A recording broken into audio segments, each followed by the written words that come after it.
Hi guys, welcome to Krish Insights. Your friends, now at some point of time in this conversation, someone is going to bring up cryptocurrencies. Now, cryptocurrency is something that everyone wants to talk about, but no one really knows how they work. So, today I'm going to fix that. But before knowing cryptocurrency, let's understand the stages of currency. Since the man world, currency has become an important part of our lives. In caveman era, they used the barter system.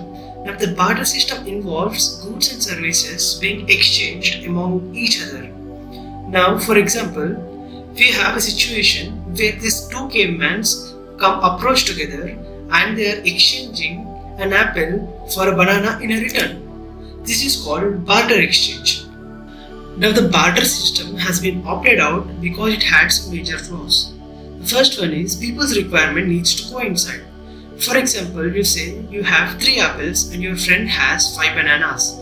You want some of his bananas. Now until and unless your friend has a requirement for the apples that you own, he will not be ready to make an exchange. And the second one is there is no common measure of value. Now since there is no common measure in terms of value of a commodity which can be expressed, there will be a problem when you have to decide how many apples you are ready to trade for number of bananas. And the third flaw is not all goods can be divided or subdivided. For example, you say you have an horse, and can you divide a horse into multiple smaller units? No, right? So here not all goods can be divided or subdivided. And the last one is goods cannot be transported easily. Unlike a modern currency fits in your wallet or mobile phones, the goods you trade for cannot be taken anywhere with you. After realization that barter system has got major flaws, modern currency here we know came into existence. In 110 BC, an official currency was minted, and in 250 AD, gold-plated fluorescence was introduced, and this was used across Europe. And from 1600 AD to 1900 AD, paper currency gained widespread popularity and was used across the world, and this is how modern currency as we know came into existence. Here modern currency includes paper currency, notes, coin credits, checks, credit cards, digital wallets such as Amazon Pay, Google Pay, PayPal, etc. And all of these are controlled by banks and government. That means there is a centralized regulatory authority who has control over the supply of the currency of a particular country. Although the transactions were successful, there are several ways that this could have gone wrong. First one, a technical issue at the bank. A technical issue at the bank like machines weren't working properly or sites under maintenance or there might be problem from the server. And next one is the users' accounts were hacked. Since everything is online now, there is a possible threat from the hackers that your account might get hacked or transaction you are doing might get exposed. And in some cases, banks restrict users to transfer amount more than the limit given to them. Say your bank gave you a limit of rupees 50,000 per day to transact and you cannot transfer amount more than that. And that's why the future of currency lies in the cryptocurrency. So what is cryptocurrency? Cryptocurrency is nothing but a digital form of cash. So if you understand by its definition, cryptocurrency is a digital or a virtual currency that is secured by cryptography, which makes it nearly impossible to counterfeit or double spend. A cryptocurrency is a form of payment that can be exchanged online for goods and services. Cryptocurrencies use a technology called blockchain. And if you divide cryptocurrency into two parts, crypto and currency, crypto is based on cryptography. So let's try to understand what is cryptography. Cryptography is associated with the process of converting ordinary plain text into unintelligible text and vice versa.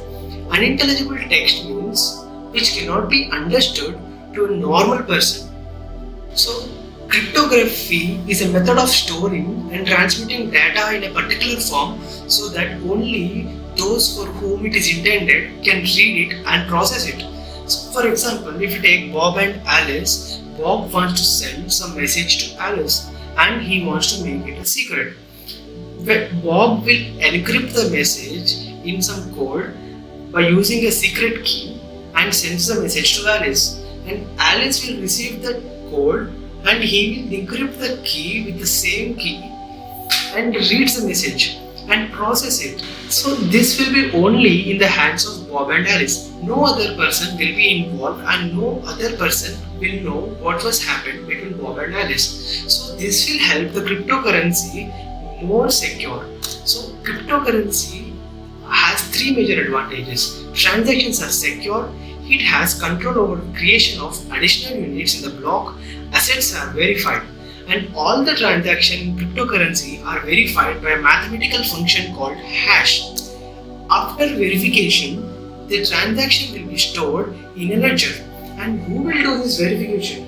The verification are done by miners, and miners are across the world. All the ledgers are stored in a blockchain, and a blockchain is a separate topic. We will be discussing about blockchain in another video. So let us say here we have A is in India and there is another person B who is from USA. Now if A wants to send dollars to B in USA, can that person directly send dollars? No. He or she will have to go to a bank first, and this bank will act as a third party who will actually convert the rupees into dollars and then verify who is the sender and who is the receiver. Okay, we'll match certain things, but bank will charge some money and then transfer the funds to B. Okay, so this transaction was possible only with the help of an intermediary, which was bank. Here now let's try to understand if there was something like a digital form of currency which has no barriers. Okay, something like that, a currency, it's nothing but a digital form of cash, right? So what could have happened that Mr. A could have directly sent funds to B without any third party? This is an example of cryptocurrency.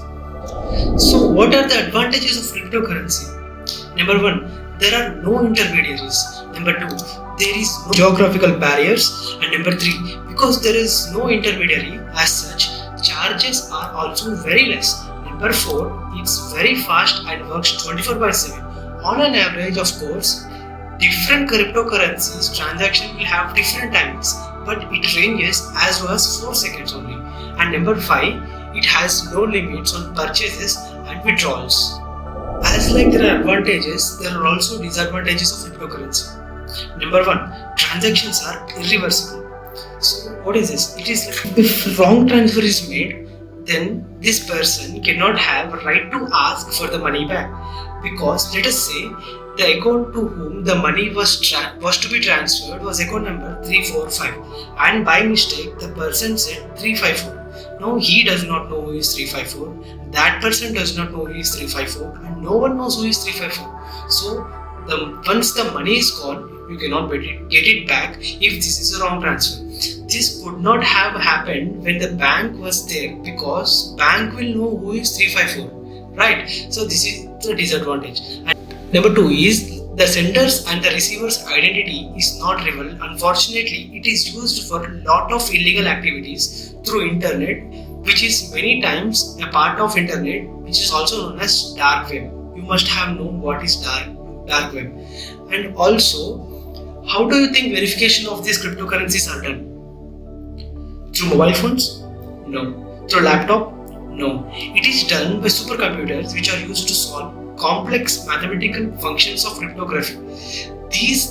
There are superpower computers used by miners, and in reward, miners get part of particular crypto as a transaction fee. Due to this, the supercomputers requires more electricity, and there it is an environmental concern. It consumes more electricity. You would have known why Tesla stopped accepting Bitcoin due to environmental issues, which is more usage of power for mining a Bitcoin. So tell me whether Indian rupee is limited or unlimited. It is unlimited. Whenever the government wants money, then they will start printing it. And if this printing goes on and goes on, there will be a major problem called inflation, due to which normal cost of living will be increasing simultaneously. But it's not in the case of cryptocurrency. The supply of cryptocurrency is limited. If you take example of a Bitcoin, it has only 21 millions of Bitcoin in supply, out of which approximately 18.6 million Bitcoins are in circulation. And it is very less with the population concerned across the world, which makes Bitcoin more scarce, and due to which it has more demand across the world. On the basis of demand and supply, the price is also highly volatile and the price is also very high. And since the transactions are verified by supercomputers by miners, it is easy to verify the transfer of funds. There are no one to control or regularize the cryptocurrency. It works on its own. Though it works on its own, there are some centralized exchanges such as Binance, WazirX, Coinbase, which works on bid and ask model, will have cryptocurrency traded on their platform.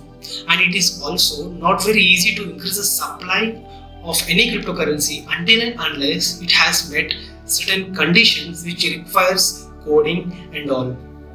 There are 4,000 plus cryptocurrency as of January 2021, and the most popular cryptocurrencies are Bitcoin, Cardano, Litecoin, Ethereum, and Binance Coin.